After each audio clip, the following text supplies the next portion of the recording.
ሰላም ጤና ይስጥልኝ ክቡራትና ክቡራን፣ እምነት ሰሚ ነው አካሉ ነኝ። እንግዲህ አዲስ በጣም በፍጥነት እየመጣ ያለው ይሄ የቫይረስ በሽታ እንግዲህ ስጋት ሆኗል። ይህን በሽታ ለመክታት የተለያዩ እንቅስቃሴዎች እየተደረጉ ነው። ዛሬ ግን አንድ ልናነሳ የፈለኩት ነገር ምንድነው? በዚህ በሽታ ህይወታቸው የሚያልፉ ሰዎች አስክሬን ለቤተሰብ አይሰጥም ተብሏል። እንግዲህ በዚህ ጉዳይ ላይ አንዳንድ ነገሮችን እንመካከራለን ማለት ነው። እነዚህም እንግዲህ የጤና ሚኒስቴር እና የህብረተሰብ ጤና ኢንስቲትዩት የበሽታውን ስርጭት ለመክታት ጥብቅ ደንቦችን አወጥተዋል። ማወቅ ያለበት ቁልፍ መረጃዎችን ደግሞ ከዚህ በታች ያሉት ናቸው። እንግዲህ አዲስ አበባ ህዳር 12 2018 በቅርቡ በኢትዮጵያ ውስጥ መገኘቱ የተዘገበውን የማርበርግ ቫይረስ ስርጭት ለመቆጣጠር የጤና ሚኒስቴር እና የህብረተሰብ ጤና ኢንስቲትዩት አዲስ መመሪያዎችን አውጥተዋል ወይም አስተላልፈዋል። ያ እንግዲህ አንደኛ ማወቅ ያለባችሁ ነገር ለቤተሰብ አይሰጥም አስክሬኑ ማለት ነው። በበሽታው ወይም በንክኪ በቀላሉ የሚተላለፍ በመሆኑ ህይወታቸው ያለፉ ሰዎች አስክሬን ከዚህ በታች በተጠቀሰው መሰረት በጥብቅ ይያዛል ተብሏል። እንግዲህ አንደኛ ለቤተሰብ አይሰጥም ነው።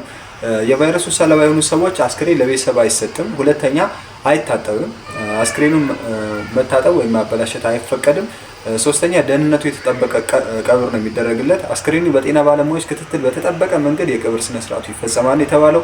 አራተኛ የቀብር ቦታ ጥበቃ ይላል። እንግዲህ ከተቀበረም በኋላ ጥበቃለሁ። አስክሬኑ በጤና ባለሙያዎች ክትትል በተጠበቀ መንገድ የቀብር ስነ ስርዓት ይፈጸምለታል።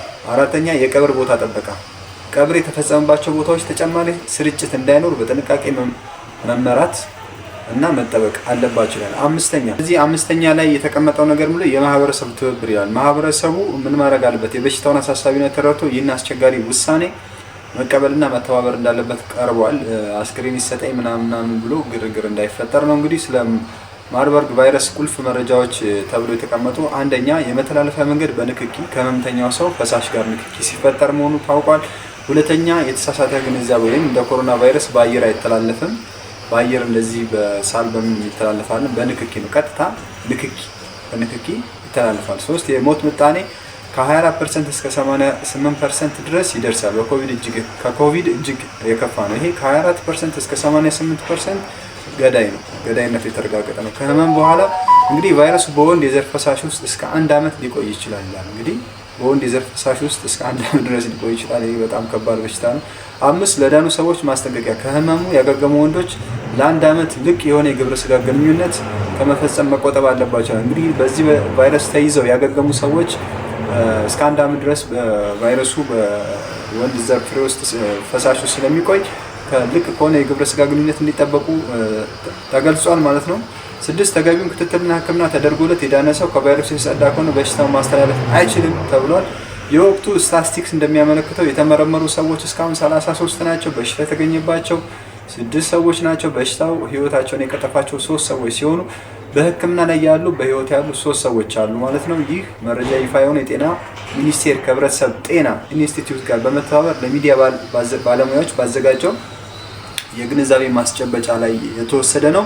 ለጤንነቱ ሲባል ይህን ጠቃሚ መረጃ መከታተሉን አይርሱ። እንግዲህ ይሄ ቫይረስ ቀጥታ በንክኪ የሚተላለፍ ስለሆነ ከሰውነት ፈሳሽ የሚወጡ ደም፣ የተለያዩ ነገሮች ንክኪ ራሳችንን በመጠበቅ በሽታው በጣም አስከፊ ነው።